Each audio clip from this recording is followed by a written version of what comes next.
This program is presented by University of California Television. Like what you learn? Visit our website or follow us on Facebook and Twitter to keep up with the latest UCTV programs.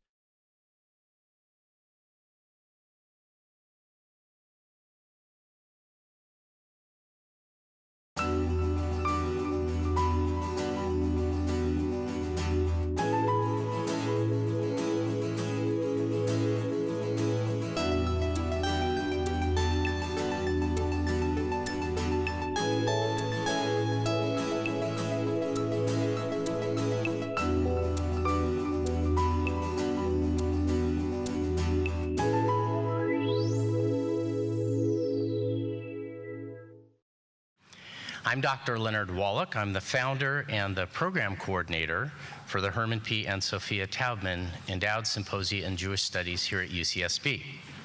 And it's my pleasure to welcome you today to a very timely discussion of the Israeli-Palestinian peace talks in historical perspective that features Ambassador Dennis Ross and Raith Al-Amari. Their visit to campus has been made possible through the generous support of the Taubman Foundation, the Tobes Foundation, Julianne Friedman, Julianne Hyman, and Lou and Bernice Weider, all of whom we are deeply grateful to.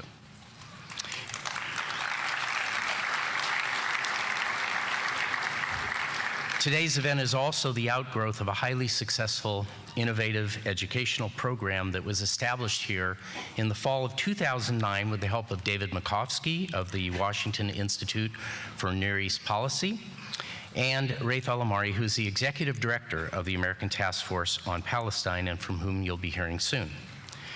And that particular dialogue has become a model that they have taken to more than 40 campuses nationwide. Each academic quarter, a small group of student leaders from Jewish, Muslim, and Middle Eastern organizations have joined a distinguished group of speakers to engage in thoughtful, challenging, and open-minded dialogue, ranging from religious identity to national security, from sacred space to secure borders. And some of those who've led these dialogues have been Ethan Bronner, the Jerusalem correspondent for the New York Times, Helmi Kitani, the Center for the Jewish Arab Economic Development in Israel, and also this fall, U.S. Ambassador to Egypt and Israel, Daniel Kurtzer. Inspired by the great success of the dialogues in the winter of 2012, we began experimenting with two other educational models in which Makovsky and Al-Amari have co-taught an upper division course on Jerusalem with Professor Richard Hecht here in the Department of Religious Studies, who also serves as the chair of the program committee for the Taubman Symposia. And they've also convened a series of peace negotiations in which pro-Israeli and pro-Palestinian students assume and argue each other's viewpoints. If you've ever seen an exercise in consternation and revelation, believe me, the dialogues and the peace negotiations are truly remarkable experiences. We had a peace negotiation today that was befuddling, thoughtful, fascinating, discombobulating for those with easy and simple views of the Middle East conflict. Since Makovsky has now joined the U.S. State Department as a senior advisor to the Special Middle East Envoy, Ambassador Martin Indyk, we sought another distinguished expert on the Middle East to participate in today's much anticipated public event. Who better than one of our country's most eminent diplomats and scholars and a leader in shaping U.S. policy in the region, Ambassador Dennis Ross. And as I look over the roster of foreign policy makers and analysts to whom our undergraduates have enjoyed direct access over the last 4.5 years, I have to say I feel a tinge of envy. You'd think they were at Georgetown or Princeton. But the enduring value of the dialogues and the peace negotiations rests not upon what we teach our students about Jews and Muslims, or the Israelis and the Palestinians at any particular moment in time. Rather, their significance may be found in an assumption they share, that peace among peoples is only possible through ongoing communication and ceaseless effort. Where peace is concerned, disengagement on either side is simply not an option. That said, let the dialogue begin.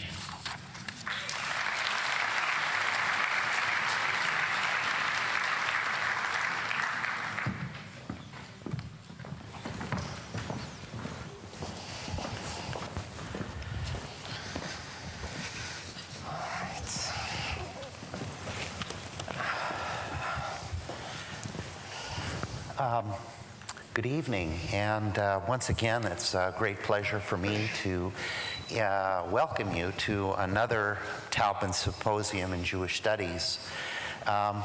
Over the many years that I have been introducing these symposia, we have returned, as many of you know, again and again, to the issue of the Israeli-Palestinian conflict, and also the processes that might lead to a successful agreement between these two people who have so much to share in common.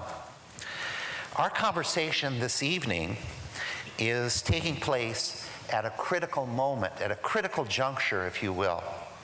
For more than 6 months, Israeli and Palestinians have been in discussion about U.S. Secretary John Kerry's initiative that in just a few weeks may culminate in the draft of a framework for further negotiations and perhaps even a final agreement between Israelis and Palestinians.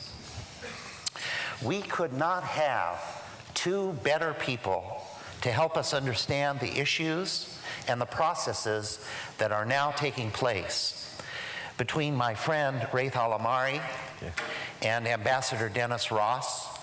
There are several decades of direct experience with the Israeli and Palestinian conflict and with negotiations.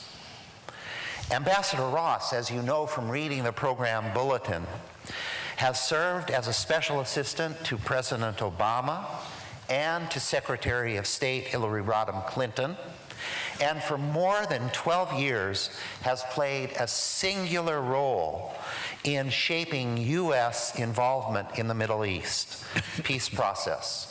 Among his many publications, and I really recommend it to you, even though he told me just a short while ago that he's published several other books since, is The Missing Piece, and the inside story of the fight for Middle East peace, which is an extraordinary, in my opinion, narrative and analysis of the last major American initiative during the waning days of the Clinton administration.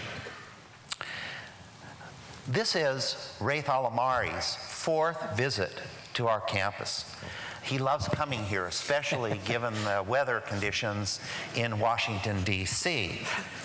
On each of his visits, he has been involved, as Leonard noted just a short while ago, in dialogues between Jewish and Muslim students and in student working groups learning about the Israeli-Palestinian negotiations in a very pragmatic and hands-on way. And he's also been joining my classes. And every time he comes to my class on the religion and politics of Jerusalem, it's a stunning, absolutely stunning presentation. So before taking his position as the executive director of the American Task Force on Palestine, he was the director of the International Relations Department, in the office of the Palestinian president, and of course an advisor, as you know, also from the program brochure, to former Prime Minister Mahmoud Abbas. And he was directly involved in various negotiations at Camp David and as well at Taba. So it's my great pleasure to have these two individuals here, and I will try to make my questions to them as succinct as possible, and I'll begin with a historical question because, as you know from the title of our conversation, it's trying to put the Israeli-Palestinian talks going on now in a historical perspective. So let me begin with an open question to the two of you. by asking to tell us about, or to talk to us about why earlier rounds of negotiations were unsuccessful or were unable to achieve a comprehensive agreement. Well, first, thank you for having me. And I don't want to say the weather had anything to do with it, but this morning when I left Washington, D.C., it was 19 degrees. That was Fahrenheit. So it's really a chore to be here, I have to tell you. And let me also say it's really a pleasure also to be with Raith, because I think of all the people I've known and worked with over the years on this conflict, there's few who I think have been more determined to want to see it end. And had we had more people like Raith working on these issues, we would have solved it. I mean, this is my leading remark in response to your question. Why have the previous rounds not succeeded? Well, there's multiple explanations. First, I think we had certain moments during the Clinton administration where there was a possibility to do things, in part because you had an American president who, after the assassination of Rabin, was on a mission. Those who think that he was focused on the issue of legacy completely misunderstood him. He told Rabin in their first meeting in March of 1993, "You take risks for peace, and my responsibility is to minimize the risks." And when he was assassinated, Clinton felt he had a debt. He had an obligation. And so he was determined to do everything he could to try to produce a peace. So you had an essential ingredient on the American side. You had, I think on the Israeli side, you had a leader, Rabin, who, before he was assassinated, had the personal credibility to succeed, and he was assassinated, so you lost him. That didn't mean that without him you couldn't succeed, but it wasn't easy to create a circumstance where you'd have other leaders who would have the same credibility.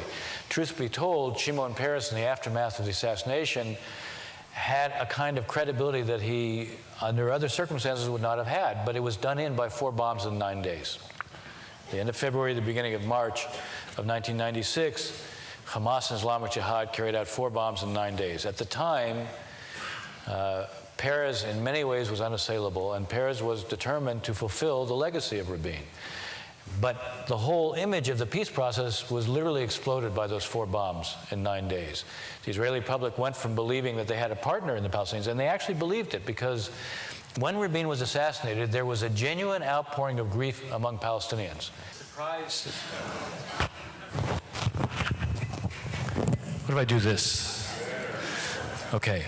It surprised the Israeli public because their image of the Palestinians was very different prior to that time. And so once they saw, I can handle it, okay. Now, of course, you run the risk I'm going to break into song, so it's once they saw this, they really felt that they had a partner, and that was transforming. But they also believed that peace was going to come. Now, when you had 4 bombs in 9 days, it simply undercut and undermined the very foundation of what was going on. So you ask, why did we fail before? Well, that was one important reason, because then Peres was defeated. And Netanyahu, when he came in 1996, he came in with a premise that says, we're not going to do anything until we see security reestablished. And he established at that time a set of standards that, in a sense, Arafat, in truth, wasn't prepared to meet. Later on, when Barak is elected, Barak is prepared to go to great lengths, but Barak also is focused on the Syrian track, not the Palestinian track. And when you might have done things, the truth is, we might have succeeded on the Syrian track, and that might have fundamentally colored what would have happened with the Palestinians, and that was certainly Barak's assumption. But when he was ready to move, Assad wasn't, and when Assad was ready to move, he wasn't. And we had a window that closed very quickly, and then Assad died, and you lost it, and then Arafat saw himself being the only game in town. But it wasn't just he saw himself being the only game in town. He was, and I remember seeing him right after the Israelis withdrew unilaterally from Lebanon. And Hezbollah basically opened the prisons, And they said, look, we get everything. Resistance worked, we get everything. Arafat negotiations, they throw him crumbs. The most angry I ever saw Arafat in all my meetings with him, and I had, God knows how many meetings I had with him, the most angry I ever saw him was at that moment, where he felt that, he was being vilified in the Arab world and made to look a fool. I do think the seeds of the Second Intifada were planted then, when he decided, you know what, I'm going to show I can get something too. Now that of course comes a couple months after Camp David, where he doesn't move one iota. As Clinton says in the last day to him, we've spent 15 days here and you haven't moved a millimeter.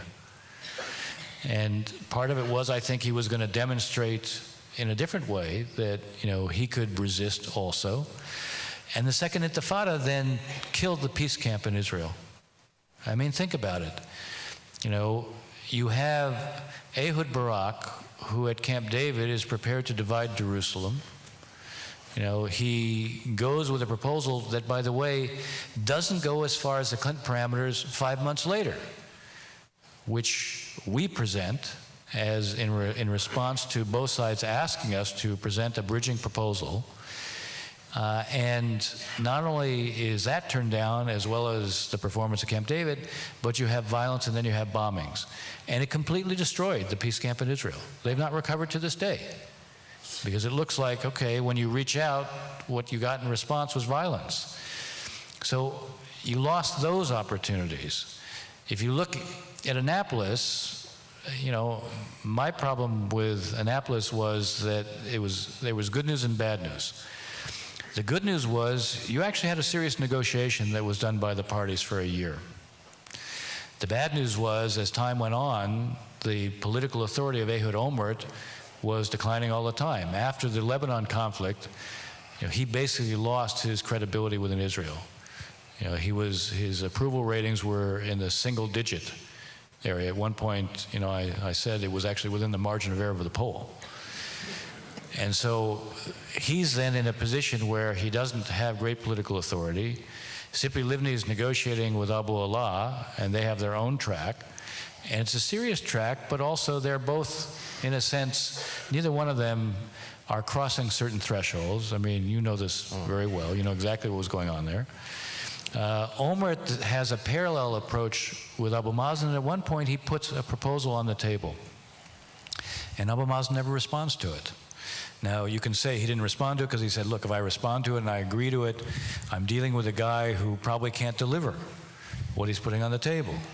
I can tell you that one, I won't say who it was now, but one leading figure internationally, about 4 days after the Obama election in 2008, he and I were together and he asked me the question, why did I think that Abu Mazen had never responded to Olmert? And so I went through all the reasons. Well, he didn't want to expose his concessions at a time when, Olmert probably couldn't have delivered. But I knew the reason he was asking the question was because he was really saying, do you think that Abu Mazen can ever agree to anything? Look at what Olmert was prepared to offer. And he doesn't even draw a response. And the essence of this question was, is he really up to making a deal? And that brings me to where we are today. You presented this, and we'll get into this more, what Secretary Kerry is trying to do using, what is required. It's a necessary condition to have this kind of intensive, energetic involvement. It's not sufficient, because at the end of the day, we're not the ones who make the peace. We can help create the conditions for the two sides and the circumstances when the two sides may find it difficult on their own to create it, but ultimately they have to make these historic decisions. And one of the things I've often described is in all the negotiations that I conducted with them, I always was struck by the sense of the weight of history on their shoulders. We can sit here and we can be highly rational and highly analytical, and we can talk about the logic of doing this and why it makes sense, and we can talk about what is the way to resolve each of these issues as if we're in a laboratory. But they're not in a laboratory.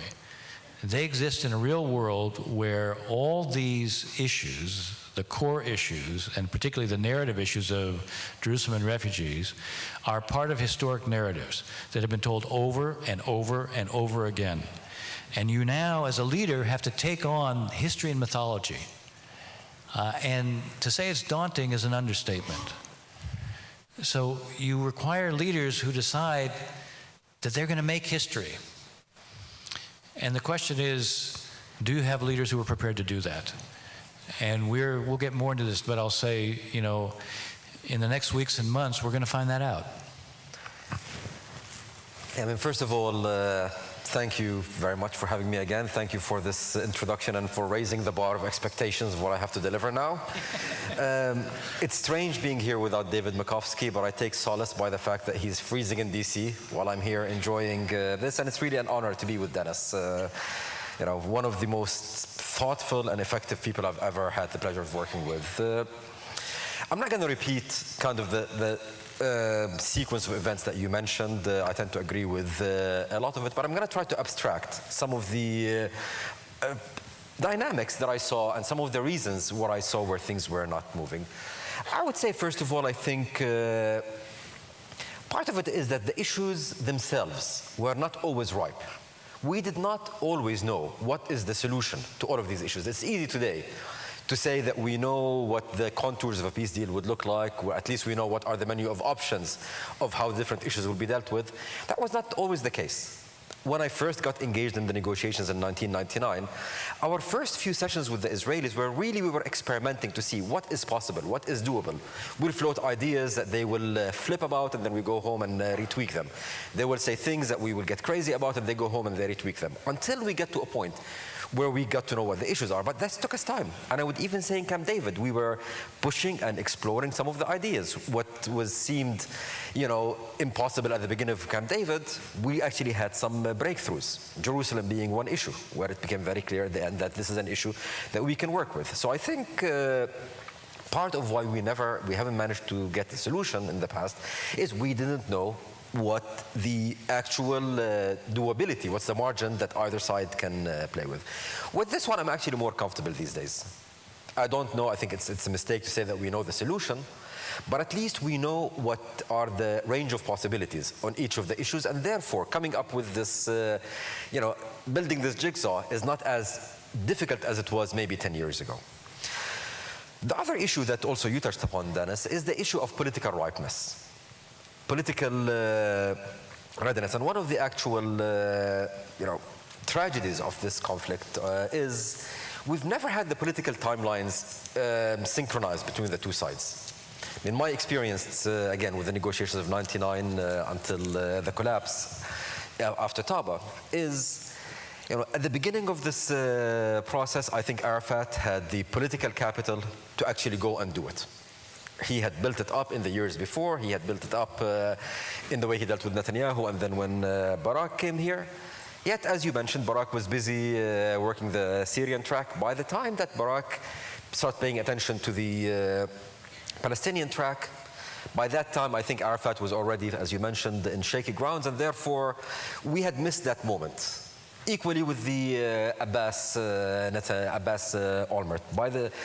You know, when Abbas first came to power, it took him time to consolidate, etc. By the time he got to a point where he was ready to move forward, Olmert was gone by that time.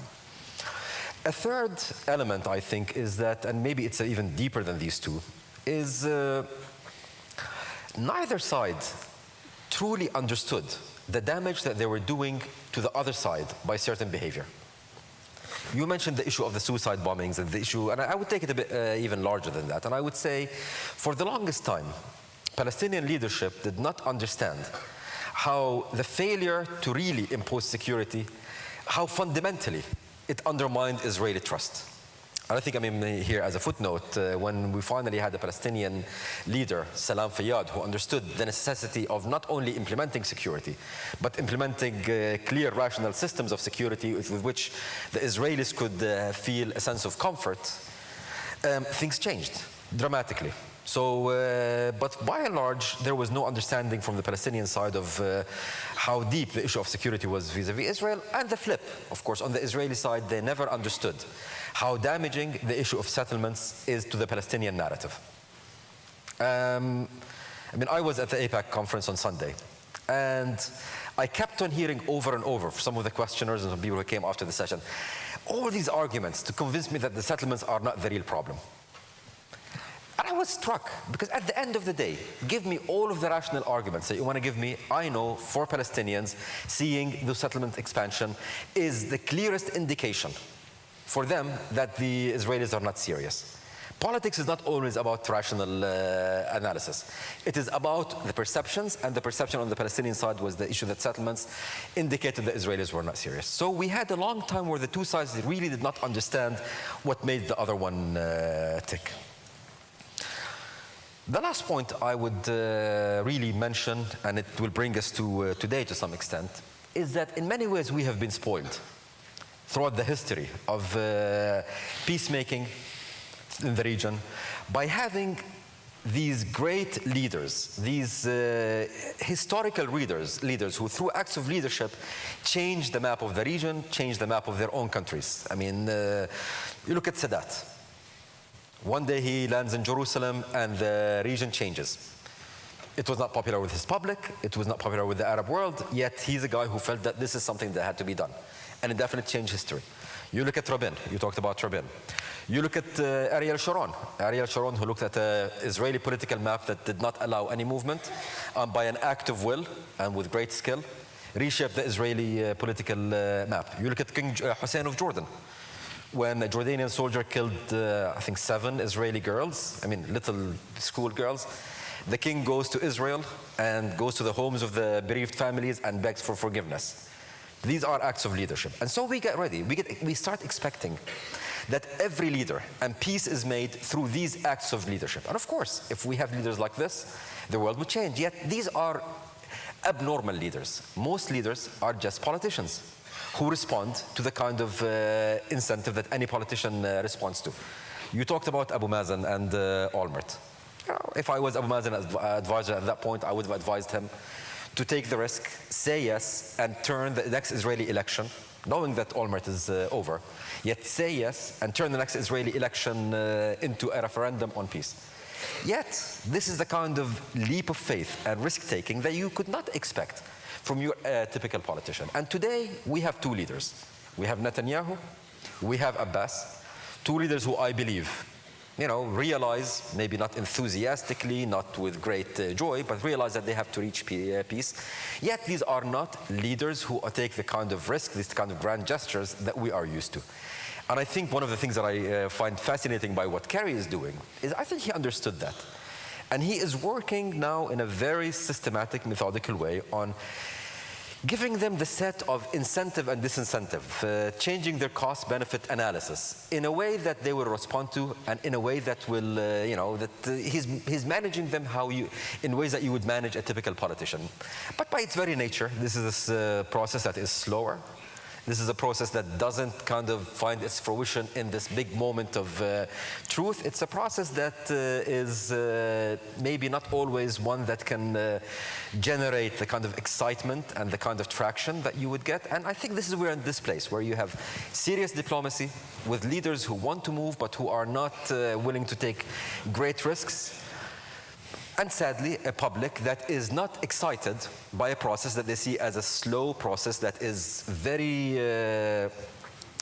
from which they are quite detached. You don't see the ability of the leaders to excite the public as we saw in the 90s and beyond that. And I think this is one moment we're in, and I think if we start working on maturing the issues, preparing a public, and being sensitive to how certain acts on either side plays on the other side, we might be in a place where we might be able to avoid some of these mistakes that we had done in the past. You both anticipate the second question, which I'm sure is the question that is on the mind of all 700 or so of you who are here, and that is, well, what is the framework going to look like? And do you think that Kerry has the ability to avoid the factors that have crippled previous negotiations? Why don't you start, Ray? I think the framework, first of all, as you rightly said, this is not a framework agreement. We're not putting a document where the sides will have to sign onto, and then this will be the foundation for, it's not a peace treaty. This is a diplomatic tool that is intended to do two things, in my view. It's intended, first of all, to push the issues forward a little bit, but not resolve them. But also, it is intended to buy time. And that is not a bad thing, by the way. I think one of the issues that we are facing right now is that if I look at the region, we have the Palestinian-Israeli peace track is out of sync with two other very important regional timelines. One is Iran, and one is Egypt. I find it very hard for the Israelis, but I can't really speak much about the Israelis, I don't know them that well, but definitely for the Arab countries in the Gulf and elsewhere, to do the kind of the expenditure of political capital that we need from the Arabs to get the Palestinians to the point of saying yes, when they are very insecure about what the process with Iran is going to produce. I think buying more time where we get clarity on Iran is something that will help create a different regional environment. The other timeline is Egypt. I am actually amazed that Kerry managed to pull this together with Egypt out of the game. Yet I don't think that we can reach a peace deal without Egypt being involved. And buying some time will get us a sense of where things are heading in Egypt and maybe a possibility of re-engaging Egypt. But the substance, by the very nature of this framework though, the substance will be designed in such a way that will make it hard for the sides to say no. I expect to see some watering down of the issues, some kicking of the can forward, and of course giving the two sides the ability to make reservations on whatever is being presented, so as to make it, first of all, easier for them to say yes, but also harder for them to say no. If we go out of our way to accommodate your interests so much, and then you say no, then clearly you're not interested in peace. And I think neither side want to be in a position where the finger is pointed and they are the ones who are told that you're not gonna have peace. We're gonna have, I think, a deal. This is it's dangerous to predict in this business, but I will predict, and will say that probably the sides will say yes. The big question for me, though, is the day after they say yes, what's going to happen on the ground? How do you sell it? How do you sell a deal that makes a lot of sense in diplomatic terms, yet doesn't give you anything concrete to go to the public the next day and say, your life is going to change? The way I've always seen a peace deal working is, you get a peace deal, an implementable one. Yes, we're going to give up on this issue and that issue, but every time I'm assailed by the Hamas or what have you, saying that you sold out on this or that, I will respond to this by saying, yes, but look at the Israeli tanks rolling out of the West Bank. Look at all of the assistance coming in from the Arab world, from the Gulf states, and from the international community. I am giving you a state. Abbas will not be able to say that to his public, nor would Netanyahu, of course, be able to give the victory speech to his public the next day. So for me, as we think of this diplomatic tool, it is very important to think of what we can attach to it to make a difference on the ground. Sometimes when you have a product, by the way, selling a peace deal is like selling anything. It's an act of marketing. And sometimes when you have a product that is not very compelling, you have to give it some good packaging. And you have to add in maybe, a free gift every time you buy the product. So as we do this, what are the free gifts that we can put into place to allow both sides to actually go sell the peace process, this framework, and be able to stay in the negotiating table and to start the real business of negotiating a deal?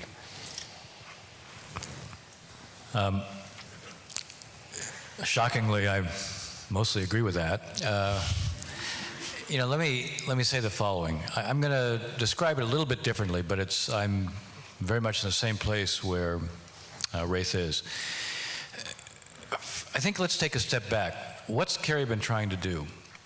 What people haven't fully appreciated is that the two sides were having direct negotiations and they weren't going anyplace.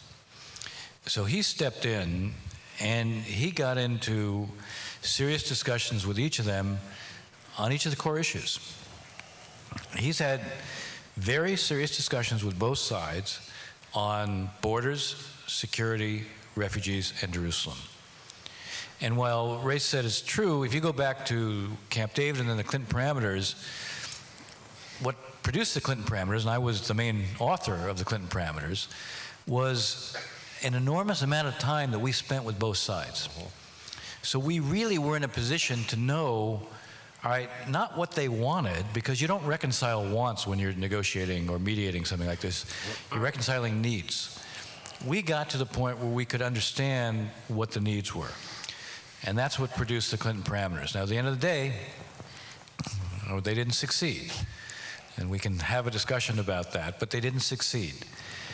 Now, that was, the beginning of, that was the end of 2000. Here we are, we're in 2014. The region looks different than it did then, so how you approach some of the issues may be a little bit different. But the significant thing that Kerry has done is really deeply go into each of these issues and get a sense of what each side needs.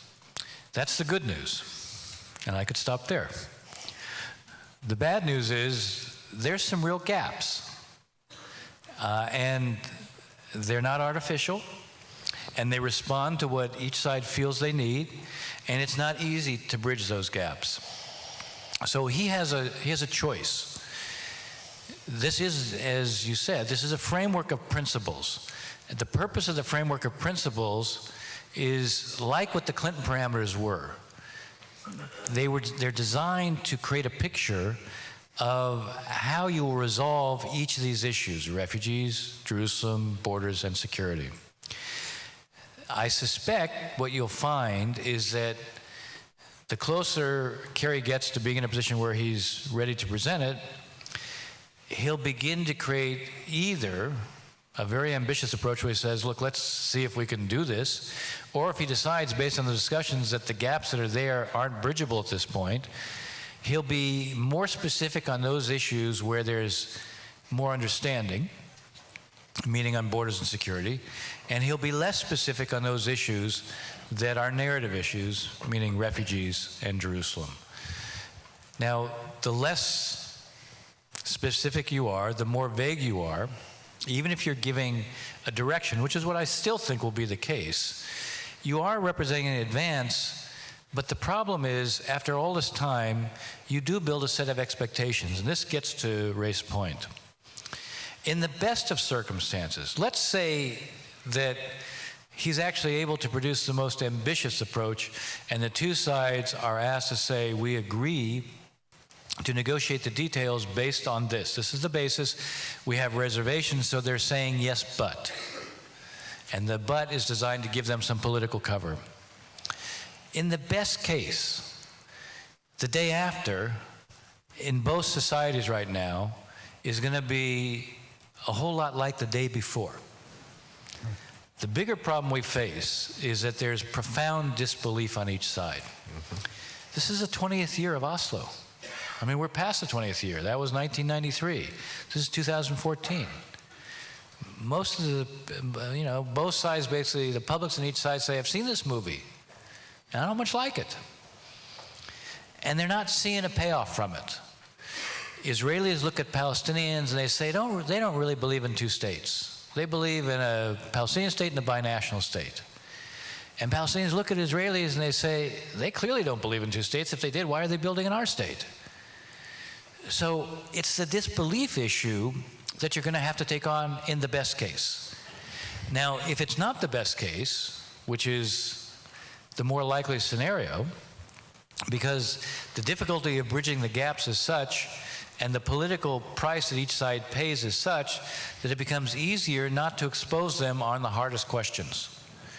But if that's the case, and you've spent basically almost 9 months, then something has to change, I'll say, in the first days and weeks afterwards, to say to each public, no, something's different this time. Yes, you've seen this movie before, but this is a different movie. Something is different this time. And for Palestinians, they need to see that something's actually changing on the ground. They need to see, as an example, even though this is not something that they're going to do handstands over, if the Israelis were only building within the blocks and only the Jewish neighborhoods of Jerusalem, including East Jerusalem, the Israeli position would be, we're not going to build in your state. We're not building anywhere in what we think should be your state. Okay, maybe you disagree on the size of the blocks, but we're going to negotiate the size of the blocks. But we are not going to build in your state. And we do some other things to show that we mean what we say. So we'll build more housing within the confines of what is Israel.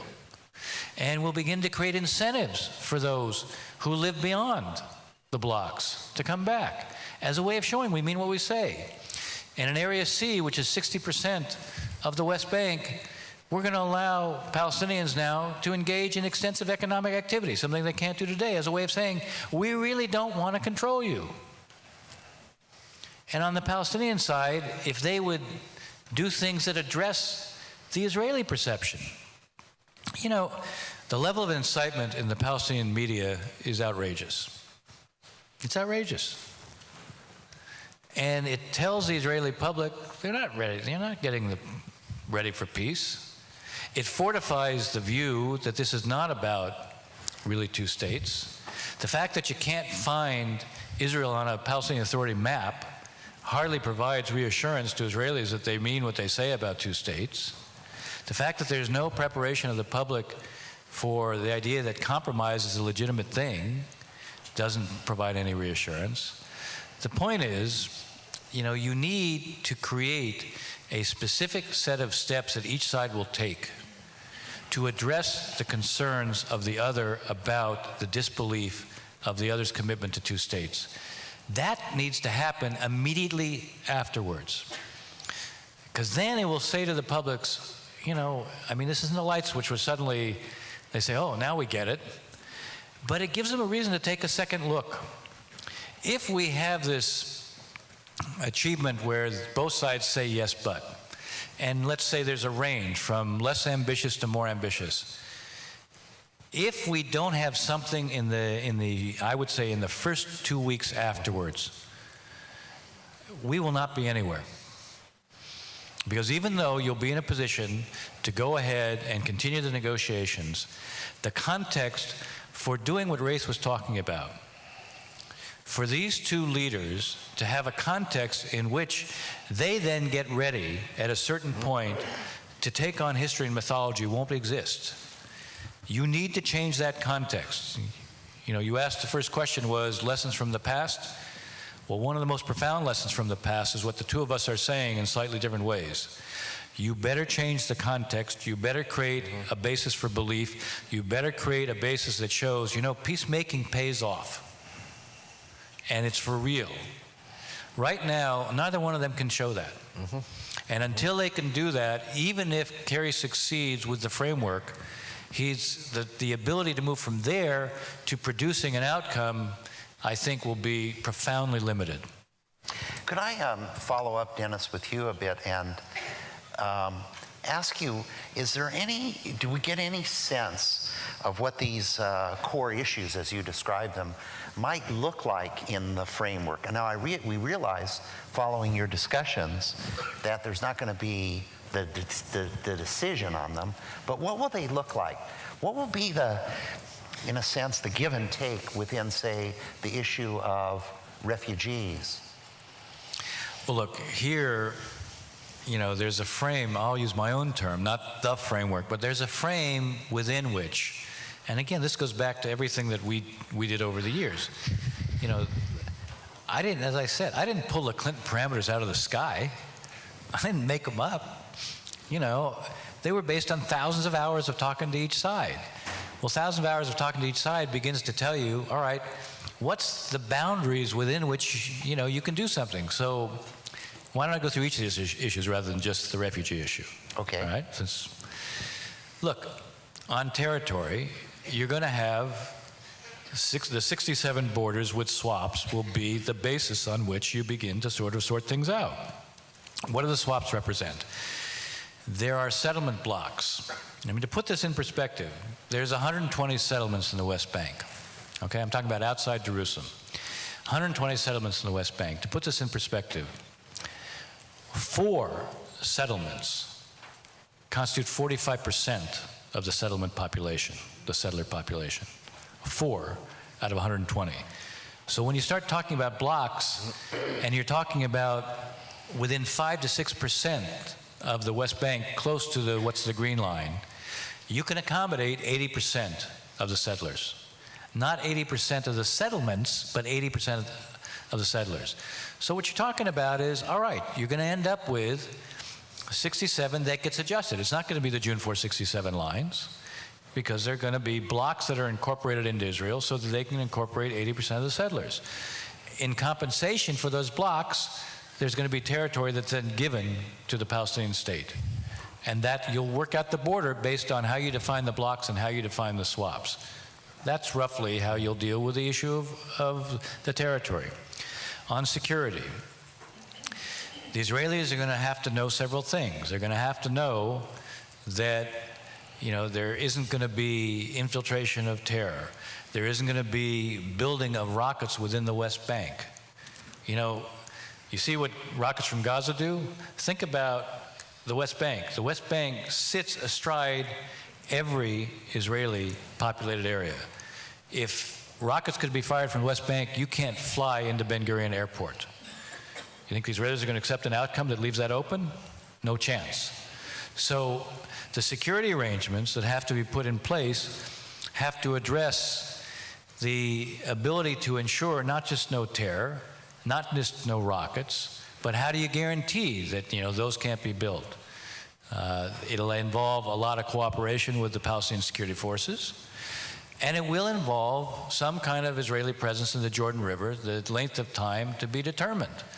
From an Israeli standpoint, every Israeli prime minister who was serious about this focused on the Jordan River as a security perimeter, partly because Israel has no strategic depth. So there's a combination of factors that lead to why that's important from an Israeli standpoint. So there'll be some kind of presence there. How long? What's the criteria that will be used to determine the point at which they no longer need to be there? You know, Abu Mazen wants a date certain for when Israel withdraws. Israel wants it to be criteria and circumstances driven, performance driven, so that Israel, when it leaves that area, is a function of when the context or circumstances makes it possible and safe to do so. And given all the unknowns, everybody, you know, every time I hear somebody say, well, geez, that's not a realistic scenario. So how many people predicted what's going on in Egypt? How many people predicted what's going on in Syria? I mean, right now, you can understand the Israeli desire for an insurance policy and a set of hedges, given all the unknowns in the region.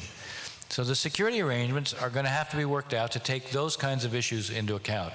Early warning issues, how you deal with airspace, the electromagnetic spectrum, because actually that affects, you know, the ability to ensure that your ability to talk to your own military forces isn't disrupted. I mean, all these things will have to be sorted out, and they'll have to be part of the security arrangements. They'll be done at a level of principle, but there'll have to be a basis on which to sort of sort these things out. Refugees, look, if there's a right of return, then you don't have a two-state solution. So you're going to come up with some kind of compensation for those who will not be returning to Israel. They'll have a right of return to their own state, and there'll probably be a set of circumstances under which a limited number, where the Israelis are the ones who can make the decision, are allowed to return to Israel, either under a humanitarian rubric, you know, some family reunification basis, something of that sort that keeps the numbers small. And on Jerusalem, look, at the end of the day, as hard as it is, you're going to get the Palestinians to agree to an outcome where they don't have a capital. You're going to have to have one city that is not divided again, because we're not going to go back to that. But you're going to have a city that has two capitals for two states. I mean, roughly those are the broad principles. Now, are we at a point where the two sides can sign up to something like that? I would say that, you know, just putting it simply, Abu Mazen will find it very difficult to accept some of what Israel is requiring on security. He'll find it very difficult to accept the outcome that I just described on refugees. Bibi will find it very difficult to deal with what I just said on Jerusalem. So, you know, you can get a sense of the boundaries within which you're approaching these issues, but this sort of reinforces the point that the two of us were making about you're probably not at that stage where the two sides can accept something along the lines that I just outlined. You very eloquently and clearly spelled out the issues. Let me try to kind of guess what they're what they're gonna fudge. You said what they're gonna say. Let me guess what they're gonna fudge.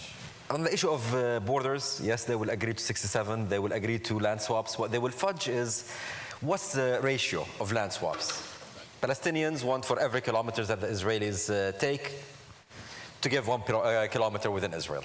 The Israelis don't want that. So you'll end up with some kind of language, I think, which will indicate some degree of parity, but not equality. So I think this is one thing where we'll see things fudged.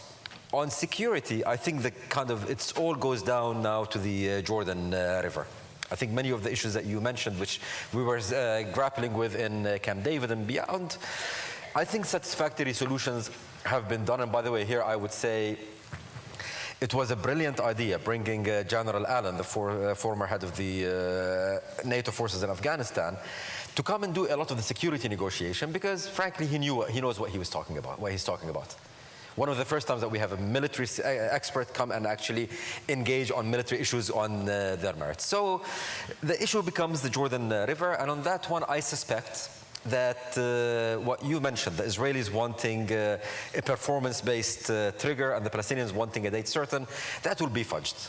They will be talking about an Israeli presence for a transitional period, which, by the way, the Palestinians have accepted. Abbas recently talked about 5 years, and leave this for future negotiations. I think on Jerusalem is going to be the most difficult, because that's a circle that really cannot be squared, and I suspect that we will have some kicking down the road situation. Refugees, I think we will have clarity on some of the practical issues, but what we will be stuck with, whether on Jerusalem or refugees or on the new issue that was presented, the issue of Jewish state, we'll be stuck with what do you do with these symbolic components? With all of these rational, practical things, we can find a win-win, or at least, semi-win-win formulations.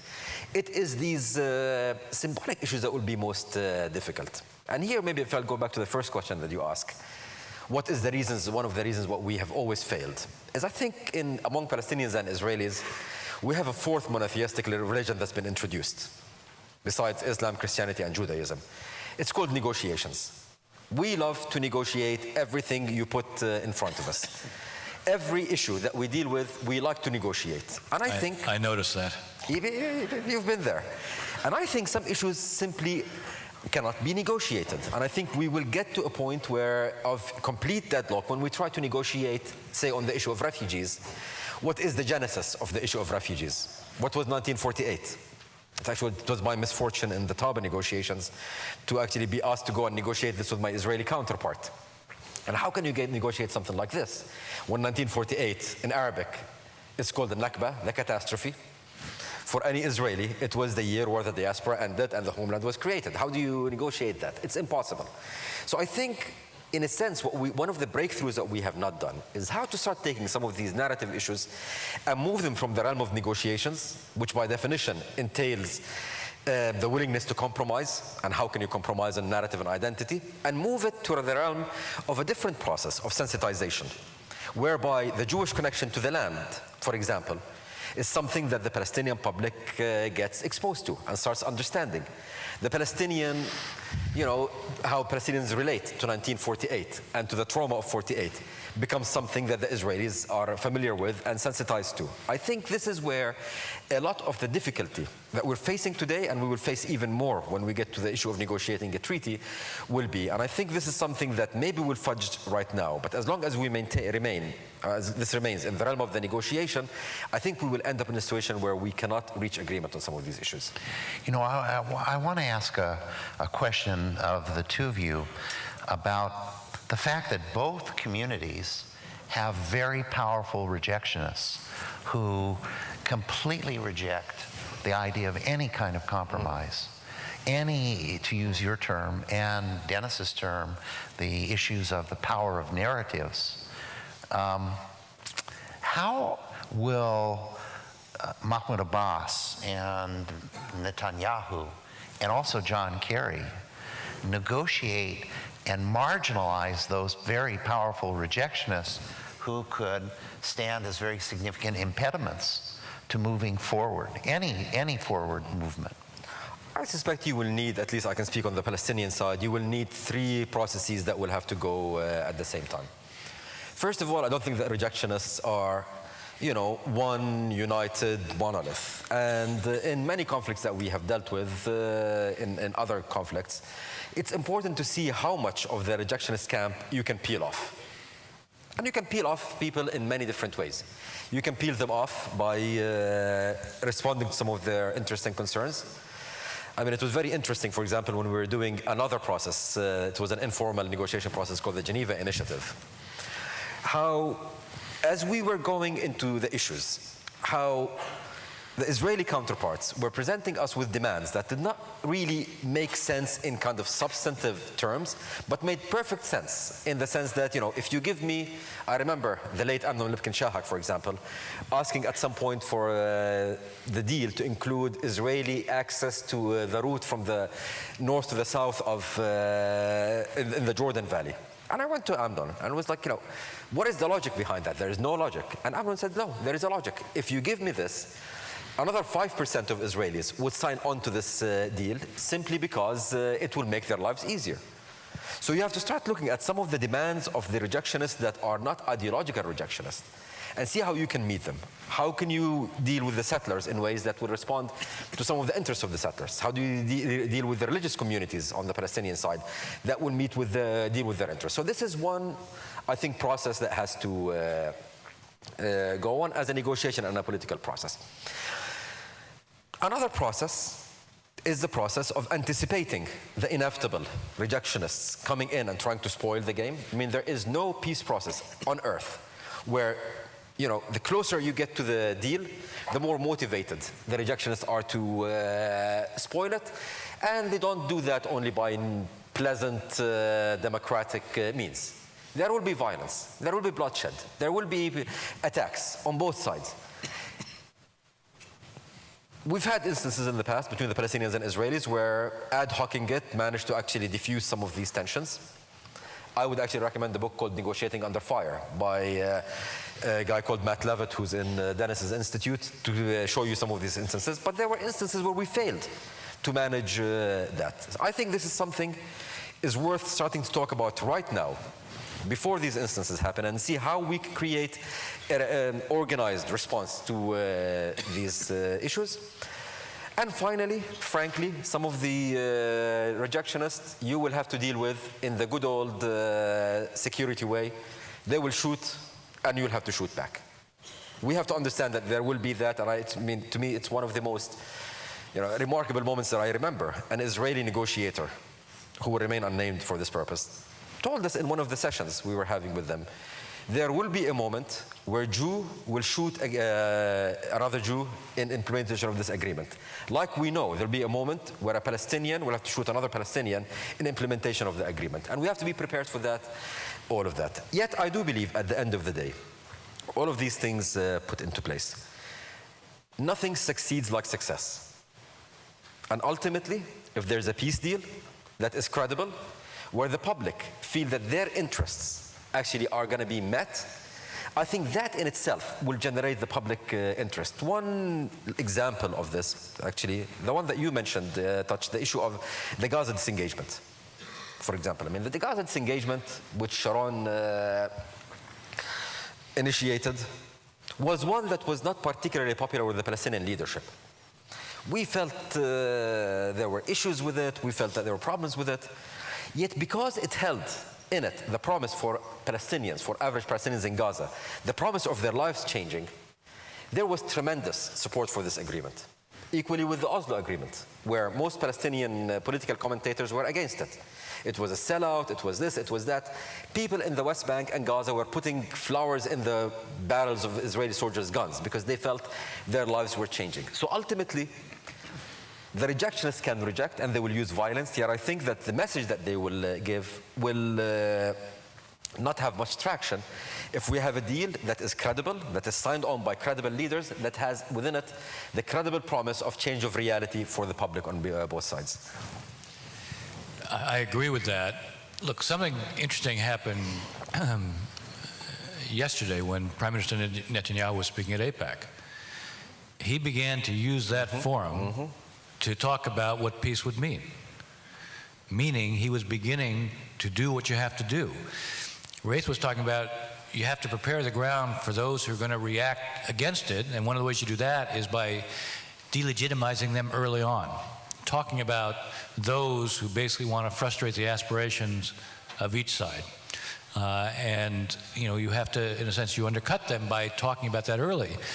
But what Netanyahu was starting to do yesterday was saying, look, there's a lot of things that we will gain from this. You have to prepare the ground for peace. The idea that you're going to spring it and then suddenly everything's going to be fine, that is one of the lessons of the past. It doesn't work that way. So it's not only that you have to show, what the two of us have been talking about so far, and why one of the reasons I focus so heavily on, even now, if there is if the framework gets a yes but, whatever it is, let's say it gets a yes, which I don't expect, but let's say it gets that.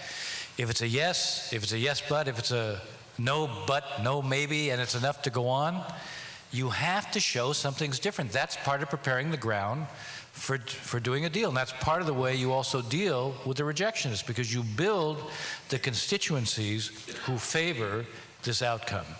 And that's something that has to be done. It is something that is easier to do in Israel than it is on the Palestinian side, because the political culture on the Palestinian side is simply different.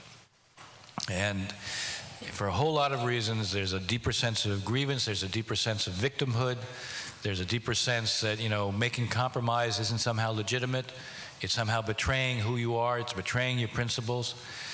It becomes a harder thing to do on their side, so you don't see the preparation in advance. But there needs to be, within the bounds of what's possible, there needs to be steps along those lines. For Abu Mazen to, without talking about concessions, to talk about what Palestinians will gain if there's peace.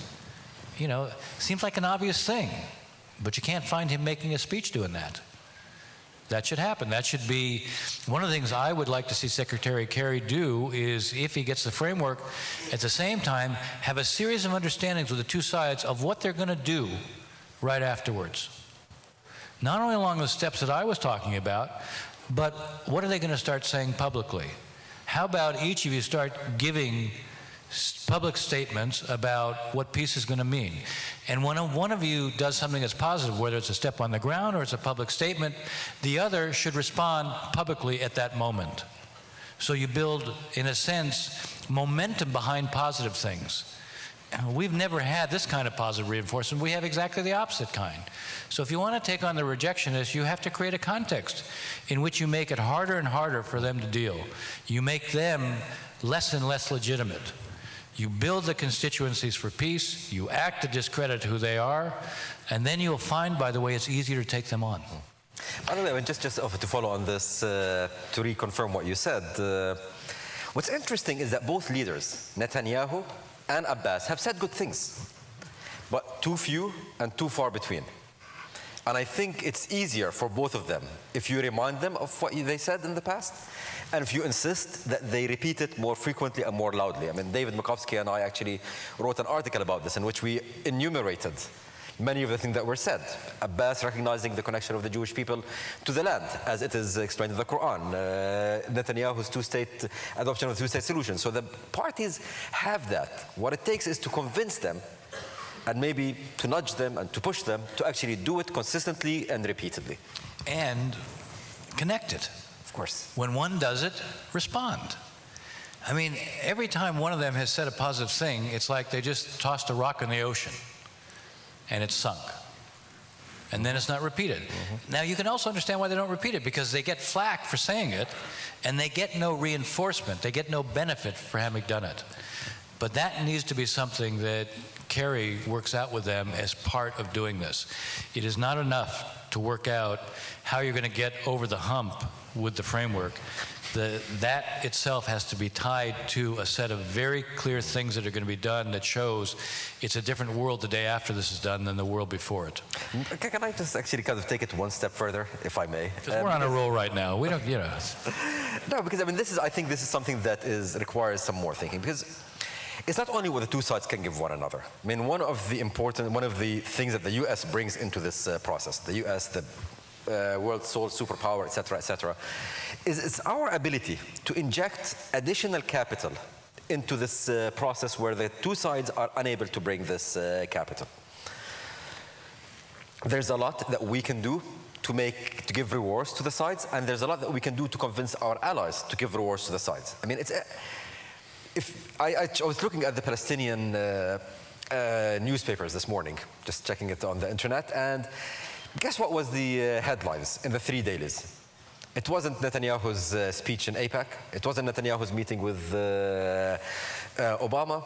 It was the visit of a Saudi billionaire who came into Ramallah with the whole get-up and the everything, promised to invest some more into the West Bank and what have you. This was the headlines. Imagine what if, after the day after, we have 5, 6 Arab foreign ministers showing up, each with a big fat check, deposited in the Palestinian treasury. Imagine things like this. So as we build, there's a thing that the two sides have to do and no one else can do for them. But there are things that if we feel they are serious, that we can inject, and we can get our allies to inject into this process. So not only work on synchronizing the messaging between the sides, but ensure that the influencers outside the direct sphere are also acting positively. Can I just I don't want to, no, but I want to put it in I want to remind us why this is also going to be difficult. We're talking about an issue, and one of the reasons, by the way, that Kerry's been able to do this, and there is a possibility of moving ahead, is because nobody in the region is paying attention to it. The Saudis and others are focused on Iran, Egypt, Syria. They're not focused on this. If you go and you talk to them, they don't talk about this. No one in the region is focused on this. The Egyptians aren't focused on this. Syria obviously isn't focused on this. The Iranians aren't focused on this. Now, that creates political space for the two sides. That's the good news. The bad news is that because they're focused on other things, they will also look at the U.S.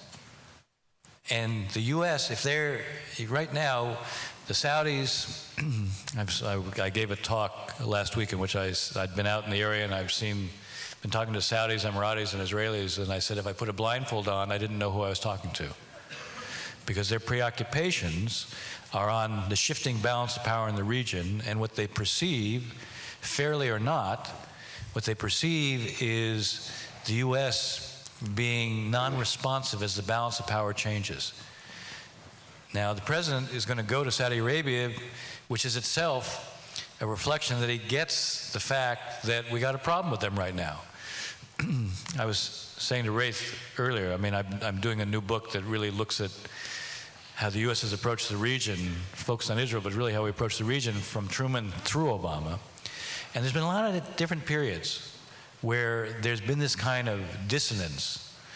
It's not typically in the public. That's the difference. There's been a couple times when it's been in the public, but it's not typically in the public. And so what's different this time is a more fundamental sense that somehow the U.S. is defining its interest differently and in a way that somehow causes a great deal of angst among our friends who feel that we're not doing enough to protect them, not doing enough to deal with those who threaten them, not doing enough or taking account of what the changing forces in the region are. Now, why do I say this in the context of what Race just said? Getting the Saudis to be responsive on this issue is going to be very difficult if they don't feel a higher degree of reassurance on the issues that matter to them. You can bet that when the president goes to see King Abdullah, and then he's going to see all the other Gulf leaders as well, they're going to raise their concerns. And the president will raise this. And if they're not satisfied on the issues that matter to them, he's not going to get responsiveness on this. So what Ray said is exactly right, but the point is, you got to look at how this fits into the region. The good news is no one's paying attention. The bad news is no one's paying attention. We only have a little bit more time with our two guests, and I'd like to suggest that we take 2 questions, and only 2. So the first 2 people to come up here to the microphones get to ask a question. No statements, we only want questions, so we can hear Dennis and Ray. Okay, go ahead. This is the first time I listened to two speakers, and I entirely disagree with both. We have been listening to you on TV, reading your books, and you are saying the same thing in the last 30 or 40 years. You got no solution to the problem. If I want to solve this problem, I would ask 10 Israeli women and 10 Palestinian women with no man involved, all of you guys are men negotiating, to sit down and see if they want to have their children here. Seriously, you guys are bankrupt. Whatever you suggested is not going to work. I'll be glad to discuss with you. Thank you. By the way, I'm not against what you're suggesting. I actually... I'm okay with that. I think it's not going to produce what you want, but I would test it. Seriously, I would test it. One of our problems, actually one of the two things that the two of us didn't focus on here tonight, but the two of us also agree strongly on, we want to see peace built from the ground up, because that's the only thing that's going to be sustainable. You know, when I was outside the government during the Bush 43 administration, I actually spent a lot of time in the West Bank dealing with NGOs and trying to see what could be done to build institutions on the West Bank. And part of the problem is that there's not a whole lot of interest. There was when Salam Fayyad was there, but there hasn't been a whole lot of interest in that since that time. But you know what? I'd be completely happy with the idea of bringing 10 Israeli and Palestinian women together to see what they would produce. I would disagree with you on 2 points. One, I was not saying the same thing for 40 years. I could not even write and speak 40 years ago. I'm not that old. But that aside, I mean, look, I think on the one hand, I agree we have been this has been too much the domain of politicians and diplomats. Yes, and we have ignored the public, and to that extent we have lost the public. Yet also, I actually do believe that at the end of the day, this is a question that is a political one, and this is a question that can only be resolved if you have the centers of power in both communities agree. Because no matter how much agreement you have between various groups, if you do not have those in power move in and agreeing, then they will destroy everything that is reached on the ground. And therefore, I believe that while it's important to have all of these creative and badly needed approaches to feed into this to legitimize the process, I think there is no substitute for a political solution reached by the political leaders who have the political power and legitimacy to address some of these very complicated issues. I want to add one thing apropos of that. You know, there's a group called One Voice, and they brought together Israeli and Palestinians who were basically in their 20s, and they actually had significant numbers. And they did this initially. They computerized it, and they basically asked both sides to come up with the key principles for resolving the conflict. And then they put them together, brought people together, and they came up with their suggestions. The problem was there was no way to translate it. And that's your point. Yeah. It'd be great to have 10 Israeli women and 10 Palestinian women. Who's going to translate it? Okay, we have time for one more question. I cannot believe that this audience of 700 people cannot come up with one question. Okay, our friend here, go ahead. You're our last question. Oh, but there's a lady there. Where? Yeah, why don't you Where? let her come up too. Take Both of them. No, take both We'll of them. take both. We'll take both. Okay, thank you. So of course you're on a college campus, so I have to ask you, Ambassador Ross, you brought up grassroots movements. I wanted to ask you what your opinion is of the effectiveness of the boycott, divestment, and sanctions movement, otherwise known as BDS.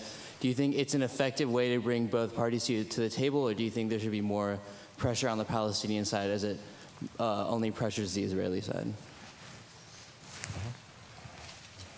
I just wanted to focus more on the Syrian conflict.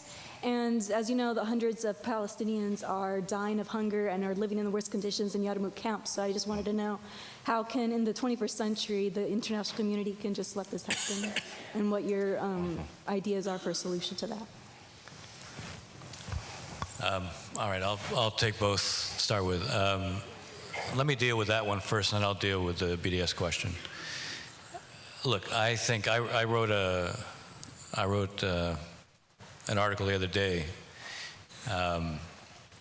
in Politico where I was asked to sort of deal with the question of is President Obama a realist? In the historical tradition of American foreign policy, you have idealists and realists. Idealists intervene in conflicts where there's a humanitarian disaster because they think there's a moral imperative. They think our values require us to do it. Realists think that whenever we do that, we go on moral binges, we expend enormous capital, and then we're less capable of being able to intervene where our interests are. And I said in this article that the truth is few presidents are ever one or the other. There's some mix of both, and they may lean in one direction or the other. I would say I have made the case in the past that Syria should be one place where idealists and realists actually agree. First, it's a moral outrage what's going on. It is incomprehensible that 40% of the Syrian public, not just the Palestinians that you described, but 40% of the Syrian public have been displaced. Starvation is a tool of the regime as they fight. Targeting hospitals is a tool of the regime. Using barrel bombs is a tool of the regime against civilian populations. And you know, what has gone on in terms of this conflict involves crimes against humanity. So from an idealist standpoint, there ought to be a whole lot more that's being done. From a realist standpoint, there ought to be a whole lot more being done, because not only is it destabilizing the neighbors, Jordan has absorbed 600,000, which is probably a low estimate, which is more than a tenth of their population. It affects the stability there. What is going on in Iraq, the reason that the conflict in Iraq has become dramatically worse again is precisely because the spillover from Syria.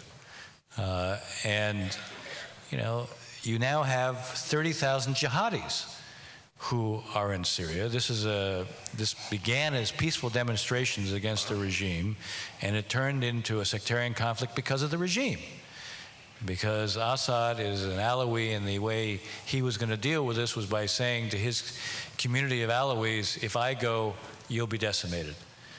So you have a conflict where jihadis are drawn into Syria because he's a magnet for every jihadi worldwide.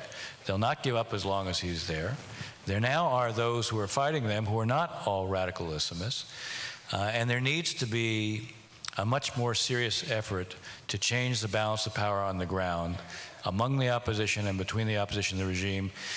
Every time I hear that there's no military solution, that's true. But Assad is more entrenched today, not because he's going to be able to take over Syria. He's more entrenched to be able to control, you know, the western part of Syria. Well, if the trends continue, one thing you can count on is everything will continue to get worse. And from a strategic standpoint, we carry out drone attacks into Yemen because of al-Qaeda in the Arabian Peninsula.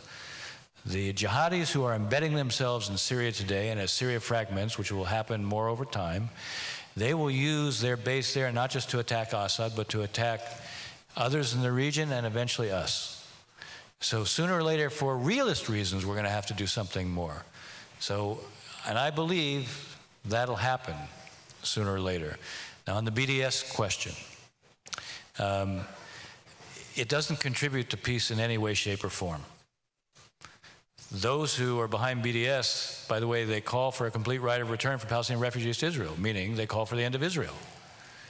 Their purpose is to delegitimize Israel. It's not just to delegitimize the actions they don't like of Israel, it's to delegitimize Israel itself. If you're interested in making peace, you don't try to delegitimize one of the parties. So I would like the people who are behind BDS to be honest about their purpose. They want a one-state outcome. Be honest about it. Don't hide it. They don't express that. but that's what their purpose is. If you're interested in a two-state outcome, then you shouldn't be supporting BDS. Okay, I mean, I'll do the same sequence as you did. I'll start with Syria and move to your question. Syria is a conflict that I actually cannot follow. I find it too traumatic to follow, so I'm no expert on it. All I can say is I cannot believe there's nothing more we can do to change the situation, and our failure to do that is a moral stain in some ways. But also, it is a practical implication in that it's also seen by the region, in the region, as the US retreating from its traditional role, and this is not really helping our influence and our ability to push our other agendas in the region. But to the question specifically about the Palestinians, you know, this is not the first time that the Palestinians have faced that. They have faced similar situations in almost every country where they have been. In Lebanon, they have faced it. In Jordan, the same. Palestinians were expelled. Ultimately, the lesson that I learned from this is the only refuge for Palestinians is having a Palestinian state. There is no other alternative. There is no other way of protecting future Palestinian generations.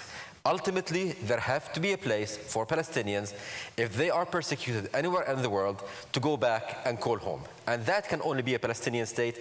That can only be through the exercise of Palestinian self-determination. So personally, I am very much against any vision of a future that advocated for Palestinians that does not entail a Palestinian state, including a one-state scenario, which I think will create the exact same dynamic where the Palestinians are not masters of their own destiny. So for me, this is a reminder of the need and the urgent need of a Palestinian state for the Palestinian people. As to your question, I mean, I'm frankly going to use it as a hook for something else. I'll just give you a quickly what my position and my organization's position is on BDS, but I'm going to zoom out after that. I am against, I think, look, let me put it this way. Israel is a legitimate state, and I'm against anything that is out there to delegitimize it, and therefore I'm against a boycott of Israel.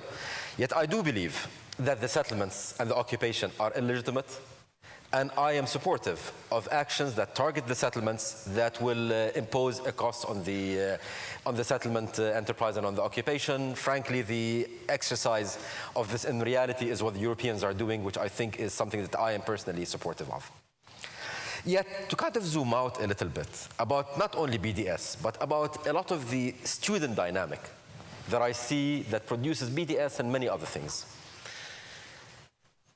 And frankly, this is a dynamic that I was first exposed to when I came here with David. And you know, I'm a DC guy. I do work in DC. I do work in the policy world, where in our policy community, you can be pro-Israel, you can be pro-Palestine, you can be pro-neither, you can be just a national security person. And we talk among one another, and we deal with these issues as problems to be solved. And we have a degree of respect and collegiality between us. Then David and I came here, and I was shocked when the students that we met with, Leonard told me afterwards, have told him that they've never seen a pro-Palestine guy and a guy who's identified with the pro-Israel movement sit and have a natural conversation. We were not screaming at one another. This issue, sadly, on many campuses, is one that is divisive, that is one that focuses more on highlighting the differences and suppressing the agreements. Now, part of that is natural. You know, it's a campus. We were all students, and we were all hurrah and all of that. Yet also, it is deeply problematic. It's deeply problematic in that it perpetuates the conflict. It's deeply problematic because it tells our political representatives that this is an issue that if you touch, you're going to get burned. And it's deeply problematic because ultimately, I often see this issue whether within the pro-Palestine or pro-Israel groups, being dealt with as an issue of ideas and issues of scoring debating points and whatever. That's not what it is for me. I lived there. I've experienced it firsthand, and I know this is an issue about lives. Every day we delay it, people die, people lose their livelihoods. It is a real issue of conflict. So I think it is about time for those of us who believe in this, whether we are Washington, whether we are faculty, whether we are student movement, to start presenting a different voice. I mean, one thing that I find interesting in almost every campus talk that I give, at some point after the talks, someone comes to me and says, we agree with you. We are afraid to speak. I believe the majority of people, pro-Palestine, pro-Israel, and non-hyphenated, want to get along. But those of us who want to get along tend not to scream about it. We tend to just do it. I think we need to scream about it. I think it's about time for those of us who believe in reconciliation, coexistence, understanding the other, not adopting the other's narrative, not becoming the other, but understanding the other, to stand up and be loud. Otherwise, we're lost. Thank you. Well, I think you'll agree with me that for the last hour and 20 minutes, we have had a very rare opportunity to see two very gifted and experienced people talk about the Palestinian-Israeli conflict in ways that in the end give, at least me, a degree of optimism. I underscore a degree of optimism. And what I would say to Rafe and to Dennis, that the two of you are always welcome here, and we thank you very, very much. Thank you. Thank you.